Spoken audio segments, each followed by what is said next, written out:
আপনি নির্বাহী ম্যাজিস্ট্রেট, আমি এখানে মোবাইল কোর্ট করতে আসছি, আপনি আমাকে বলেন হোল্ড অন। একটু অপেক্ষা করার জন্য বলবো না? ভাবার বয়সী এক ঠিকাদারকে প্রকাশ্যে চড় মারার অভিযোগ উঠেছে চট্টগ্রামে বয়স্ক ব্যবসায়ীর উপর চটে যাওয়া সেই নির্বাহী ম্যাজিস্ট্রেট ও গোপালগঞ্জের কোটালীপাড়ার বর্তমান এসিল্যান্ড প্রতীক দত্তের বিরুদ্ধে।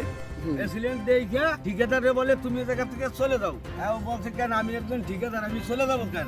বেটা চল। তারপরে ধাক্কা দিয়া দেখতেছি কেন আমি যাবো কেন, এই আমরা একটা শর্ট দিয়া লোকটা ঘুরে পড়ে গেছে, তার কাইটা হয়ে গেছে, আঙ্গুল টাঙ্গুল একদম রক্ততেই হয়ে গেছে। আমরা তাকে জানাইছি, উনি আমরা তাকে গাড়িতে হাইরে গেছে।